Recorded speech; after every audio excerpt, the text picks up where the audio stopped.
So it's finally been officially announced that 100 Thieves will be stepping into Counter-Strike Global Offensive as they have acquired the players Henny, Lucas, and FNX from Immortals.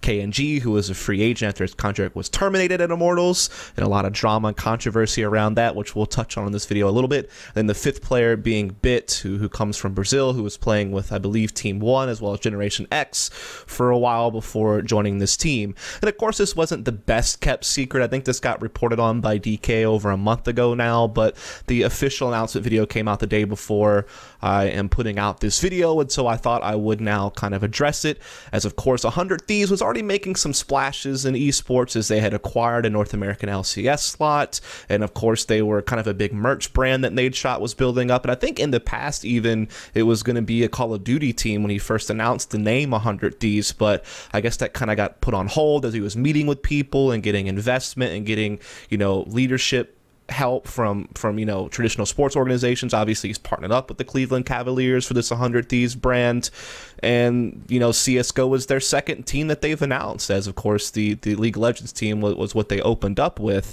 and this team will debut at the E-League Boston Major, as they will get the legend slots that Immortals formerly held, because obviously guys like Henny, you know, Lucas and KNG were on that team that took second place at the PGL Krakow Major, and so they have the, you know, majority of the lineup, so they'll be able to keep that slot. Apparently they've been boot camping in Europe lately, trying to get back in form, trying to get back in shape, which is probably a good idea because some of these guys haven't seen official match action in quite a long time, and the Major is going to be up against some of the best of the world, so they need to be in tip-top form to be able to be competitive and hope to be able to maintain the legend slot going forward.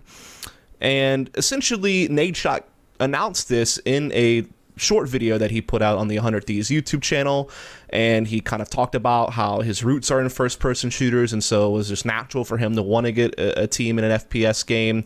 And you know, he talked about his excitement on being able to be a part of CSGO. I know he's played it and kind of followed it in the past, and when it came to announcing the lineup, he didn't shy away from the drama or the controversy out there in the scene. He basically admitted that he knew what had happened at DreamHack Montreal and all the events afterwards, and obviously agreed that those actions were not proper. But basically his main argument was that one mistake should not ruin these players' entire careers, that they should be allowed to have a second chance to kind of play at the top level. And I think at this premise, most reasonable people would agree with him that, yeah, sure, what they did shouldn't have ruined their whole careers. They should be able to play again. And obviously it'll be exciting to watch them play again, because some of these guys are very high-skilled players, have had success internationally in the past on different lineups. And so in that regard, it's exciting to see another team maybe step into the foray and try to be one of the elite teams in CSGO. But certainly you can't help but, you know, also have a little bit of bitterness, right? I mean, some people were very hard done by the actions of some of these players, particularly guys like Steel and Baltz. Obviously now they're going to be on what should be successful teams. Baltz already having success on SK, but they're still not going to be able to play at the Major, right? And you know, so there still is going to be a little bit of bitterness there. And there's also some arguments to be made that were these players punished enough in this whole situation? It's not like they got banned from any tournaments. I'm not sure if they were fined or not. I know that they were in some type of probationary period on Immortals, but then it was violated, and that's why KNG's contract was terminated, because even after he had done all these horrible things, he was, you know, trying to be given a second chance and then wound up kind of blowing it by not following rules. And so there's a lot to kind of worry about there as well, but it is at least good that he addressed it. He brought it up. He didn't shy away from it. And I think that his core argument of that they should be given a second chance is a valid one. You know, I am glad to see them play again. I think they do deserve to play again, but it's just about how do we set up a system to where this doesn't happen again. And that's going to be on 100 Thieves, and that's going to be up to tournament organizers on how they want to handle the situation going forward. And I'll just kind of leave the drama at that. I really want to focus more on the lineup itself, the pros and cons, and what we can expect from them performance-wise. As, you know, Bit is going to be kind of the new guy to the team, so to speak, as, of course, you know, Henny, Lucas, and KNG were playing together for a few months on Immortals at the major and such, so they're pretty familiar with each other. And then, you know, FNX is a guy who obviously did play on Immortals as well alongside Lucas and Henny for a time before KNG came on board. And it's also worth noting that some of these players have played together before on teams in Brazil through the years, and we'll talk a little bit about that as well, as Bit comes in, I believe, as the in-game leader, 27 years old, obviously lots of years of experience within Counter-Strike in general.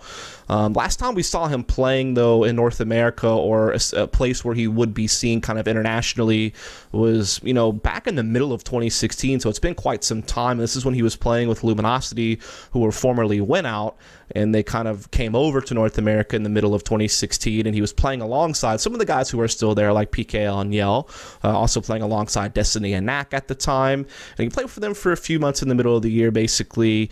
At times had some decent showings, but the team wasn't really doing that great overall. They weren't really making the strides they wanted to, and they made some changes to the team. Prior to that, he had been playing with a Keyed Stars lineup in Brazil from about January of 2016 up until the point that he had came over with Went Out, and you know, when they were picked up by Luminosity later on that year. And when he was there, he had actually played alongside KNG, as well as guys like Destiny and Knack, who we wound up with on Luminosity. So it's worth noting that he did play alongside guys like FNX, KNG, and Fallen, you know, in early 2013 and through some of the early years of CSGO. And ever since all this, basically, he's been playing with Generation X and Team 1 in Brazil through most of the year of 2017. Seem to be putting up pretty good numbers in Brazil, but I think that the main thing is we've never seen Bit play on the stage like he's going to play at E-League Boston in CSGO. It's never happened. He's never been at a really big international event playing against the top teams of the world, and yet he's going to have to do that in his debut at the major as an in-game leader for a new team that doesn't really have any experience together as a 5 in the modern era of Counter-Strike. And so that is a lot of responsibility. I'm not even sure what this team will look like. What structure is Bit going to implement? You know, what type of team is this going to be? Are they going to be a team that's playing like slow methodical default and really relies on that and mid-round reading, which some of these guys are used to playing on teams like that? Or are they going to be like really flashy, explosive, really aggressive? You know, obviously some of these guys, when like the later stages of Immortals was really this way, you know, very crazy, you know, flashy pushes and stuff like that. Is it going to be a mixture of all of this? Are they going to have a deep playbook? Or are they going to be playing more simple Counter-Strike and relying on playmakers to open up things for the team? It's so hard to know what this team's going to look like, but Bit is the one who's supposed to be kind of leading the troops. That's why he was acquired. And so I'm really curious to see what he's going to be able to do leadership-wise for this team, or what coaching staff or support staff they might have behind him. I'm not really sure. I haven't heard anything about that. It could either be a really cool success, or it could be a really huge flop just because of the lack of experience that Bit has at top international CSGO. Yeah, I know he's been around Counter-Strike for a really long time. He's played for years. He's got CS experience, sure. He's knowledgeable, sure. But he hasn't led at this level that this team's about to play at E-League Boston. I think that does, you know, raise for some concern on whether he's going to be able to handle that or not, is all that I'm saying. So I just want to put that out there. And it's going to be kind of a huge mystery on what the team looks like structure-wise, strategy-wise going into the major. Then FNX is another big name on the team, also an older guy at 27 years old, obviously also a veteran, particularly in CSGO, but also dating back into 1.6. He himself hasn't played an official match since either April or May of 2017, so about 7 to 8 months since he's played an official. So you have to wonder if there's a little bit of rust being built up there. He obviously played for Immortals only for a few months in a trade that kind of took place between him and Phelps. This included a top 4 finish with Immortals at March at IEM Katowice. And he also has a, of course, extensive history with the SKLG lineups after being picked up by them in late 2015 from Games Academy alongside Taco. Obviously, they had that big debut with the second place finish at Face of Stage 3 finals at DreamHack Winter. I believe that was in November of 2015, where they started off with like a really big loss to Fnatic 0-16 in the group stage, but then wound up coming back and playing Fnatic again in the finals and getting a second place finish and beating some really good teams to do it. And then from that point forward, he won several titles with that team, several top 4 finishes, including 2 major titles at MLG Columbus and ESO1 Cologne 2016. On this team, attitudes and personal conflicts aside, he was a very solid and stable peripheral role player and more supportive player, obviously more known for late round situations, known to be a very clutch player, and he was kind of a rock for the team in many ways. And I think that a lot of people didn't see that as much until it was in hindsight after he had departed and you saw some of the struggles that SK went through, some of the growing pains they had to sort out when Phelps first joined the team, because I think that FNX being on the team, not only was he a solid clutcher and would put up decent numbers, but he also, because he was more of a passive force on the team, it opened up coldzera to be able to be a little bit more versatile and not just be stuck playing more supportive in late round positions. It opened up Fallen to be able to take more initiative with the AWP because, he was really that guy next to Fur that was the big opener guy for the team. So I think they missed that a lot, and now they're getting that back with Bolts. So I think that in hindsight, people maybe will think of FNX a little bit differently and how important he really was to the team. Yeah, he wasn't the big star name. He wasn't, the Fallen or the coldzera or at times Fur, like the big names that you would talk about a lot, but he was the bedrock of the team in a lot of ways, and he did put up pretty good numbers on a pretty regular basis, particularly at the major. Like, he was really good at ESO1 Cologne, and there were other tournaments where he did put up big numbers where he was like, plus 50, plus 60. He would have those events, but still a solid, stable player. I will admit that his numbers were dropping off a bit his last few events with SK, and he hasn't really produced anything amazing numbers-wise since ESL1 Cologne, but he still was pretty stable for Immortals, and I think that if he can, work the rust off, if he can get into good form, hopefully he'll be one of the stars of this team, and hopefully he'll be able to perform and continue to do well for his career. Then we get into the names that were actively playing for Immortals before this transition over to 100 Thieves. And we'll start with KNG. And, of course, we didn't know much about him until he joined Immortals in July of 2017. He had been around for a while, and he had played with some of the big names within Brazil. But because it was all within Brazil, it was, kind of under obscurity. People didn't really know too much about him.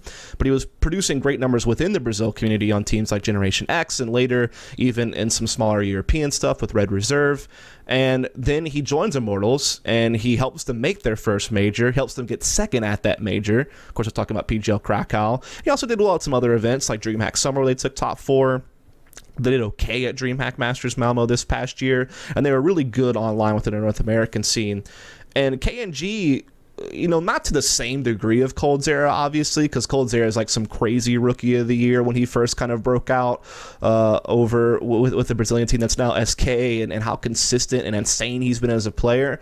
But KNG at least can have a similar story in that, most people didn't know anything about him because all his play was in Brazil. Then he joins his team and he immediately has impact, right? Not to the same level of Cold, but still, like, as a hybrid op entry fragger and just an all-around playmaker, he did kind of hit Immortals to that next level and help them finally make a major, because that was their big kryptonite. They do well at some big international events, but they couldn't make the major. They finally do with KNG, and they have a deep run there as well. So the fact that he rose from obscurity from an international CSGO perspective is a pretty cool storyline, and he did it, being a playmaker, being this aggressive opper who was honestly, to me, more impressive than Henny most of the time with AWP, if I'm being 100% honest. I thought he was more consistent and more dependable than Henny. Yeah, Henny can be really flashy, fast firing speed, crazy frags, but I personally thought KNG may have been the better option for a main op. But even if he wasn't going to be a main op, even if he's only a hybrid player or a second op, still a great entry fragger as well. Now, yes, there's a lot of baggage with KNG. We've already kind of touched on this, all the drama, what he did on Twitter with Finesse and all the events with DreamHack Montreal, and that is something that you have to keep an eye on. Is that going to happen again? Will he make the same mistake twice? Yeah, you're being given a second chance in this team, but if we're honest, this may be one of the last opportunities this guy gets. I mean, he was in obscurity for so long. He finally got onto a big name team just, a few months ago, and he kind of blew that opportunity. And so this is his second chance, and this is, what do you do with this? Are you able to get your attitude under control? Are you able to play by the rules as far as like what the social norms are of international CSGO? That's going to be the big question. This team, obviously one of the big concerns is going to be, are they even in form? Are they going to be super rusty? Are they going to be able to have Bit, this in-game leader that's never played at top international CSGO, lead this team properly? But the other big question is going to be is, are they going to be able to keep these fiery personalities in order? You know, there's a lot of players on this team that have reputations for being, big personalities. And are they going to be able to mesh, or are they going to clash? And are they going to be able to be responsible and handle things appropriately in the future if drama stirs up again? And so KNG is obviously a big part of that when you're talking about the pros and cons of the team. And now finally, we'll talk about the twins. It's Lucas and Henny, the two younger players on the team, both 22, been playing together for a very long time. They came over together with Games Academy in late 2015 after they won that Global Chance Initiative by falling in the Games Academy organization. I think it was some Razor League that they won when they were called NTC or Dexterity or something like that. Obviously, this is when they were playing with guys like Taco and company and FNX. And they wound up getting Bolts and Phelps. You know, Bolts, who had kind of gotten kicked from LG when they picked up FNX and Taco, and then they also picked up Phelps from Brazil, who was like this young guy who, you know, again, another one of these talents that have rose from obscurity, like a Cold and like a KNG. And they got picked up by Tempo Storm and later on Immortals. And with these orgs, these players had some really big events at events like IM Katowice 2016, winning the CEVO Season 9 finals whenever they beat Virtus Pro in that best of 5 in the semis, and then beat the Danish SK lineup, which some of those guys are on Heroic now. They took second at DreamHack Austin to, I believe, SK. They also won DreamHack Summer 2016 and won Northern Arena Toronto to end 2016, and then in 2017, they took top 4 IM Katowice. They obviously made the major, took second there. They had a few other notable offline performances as well. When you talk about these two players, Lucas, to me, is typically underrated as an entry fragger. I think he plays the role pretty well. Sure, he doesn't put up monster numbers. He was never a star on this team like a Phelps had been, or like a Henny was at times, or, you know, like Bolts being like a super stable, consistent fragger for the team, or when FNX was on the lineup whenever they were, you know, playing as Games Academy. He was never like the big name star player ever, but he played his role really well, and he would at times have big events or big games. And I think after Phelps kind of departed the team, he did kind of have to step up his responsibility a little bit to kind of really help out guys like KNG and Henny really kind of carry the team through. Certainly he's had some bad events, but generally I thought he's been pretty good, and I'm curious how he'll be set up in this team. Then of course we have Henny as the flashy but flaky opper. Was pretty amazing all through the Tempo Storm days for this team, but really started to kind of have some off times on Immortals, and he's always been frustrating to watch. You know, hits the really super sick shots, has that super sick firing speed, hits these really difficult shots, but will miss the basic ones. Very similar to what people talk about Drake and Today from NIP, and there's a few other operas you could probably throw on that list as well. Also, one of the underrated values about Henny is he also can double as a entry fragger. So you could see a lot of swapping of Henny and KNG, for example. We did see this on Immortals, where, you know, maybe Henny pairs up with Lucas to entry frag while KNG ops, or maybe it's the other way around, just depending on what they want to do. So he does add that value, as well as being able to be a serviceable entry fragger when he's not the main op of the team. And so we really have to kind of wait and see how this team will structure itself. I mean, if I had to guess, I would guess Bit and FNX are going to be the more supportive peripheral role type players. I would imagine the main control group would be more of like KNG, Lucas, and Henny being kind of that pack, whether it be Henny or KNG opping, and then the other entry fragging with Lucas. That's how I imagine the basic formulation of the team could be, but Bit may be the type of in-game leader who wants to be a part of the entry pack, and so that might mean a guy like a Lucas or a Henny might have to play more peripheral roles when they're not used to having done so, because these guys are usually playing alongside other players who would do that, like when they were playing with FNX on Immortals, or like when they had Bolts and Steel on the team, and those two guys were doing the peripheral roles, or even before that, when Henny and Lucas were playing alongside guys like Showtime and Bolts, when they were doing the peripheral stuff. So one of those guys, if Bit wants to be part of the control group as the IGL, may have to make a role swap that they're not used to doing, and that could cause problems. And to be quite honest, like, you already have to wonder just what shape they're going to be in, what form they're going to be in, and what Bit's going to be able to do as an IGL when he's never done it before at top international level in CSGO, and I've already noted these topics.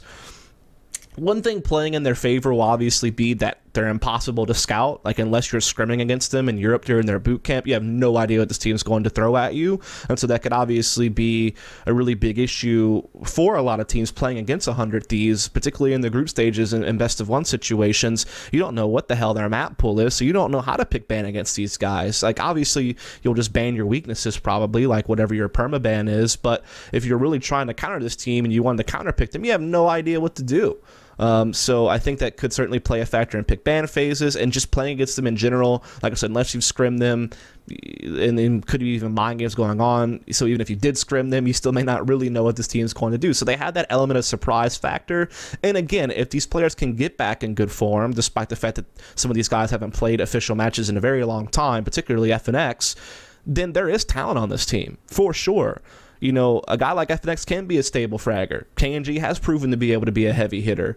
You know, if you just have one of Henny and Lucas pop off alongside those two guys, obviously the firepower is there to be able to be successful. Maybe not to go head-to-head with an SK or a FaZe type team, or at least I wouldn't expect them to, maybe, but I still could go up against some of the other top teams in the world, I imagine. But again, it's a mystery box. Like, there's no film to look at. There's nothing for me to analyze. All I can go off of is roles they've played in the past, success they've had in the past, what they've shown us individually in the past. And some of these players certainly have proven themselves to be able to compete internationally. So it'll be exciting to see what they can do if they can get in good shape. But obviously, they could be just super rusty. The boot camp could go terribly, and they could absolutely flop and not make it out of groups. But I think realistically, getting a legendary status would be enough. I can't see them winning a best-of-3 in a quarterfinals, but I definitely could see them making it out of groups.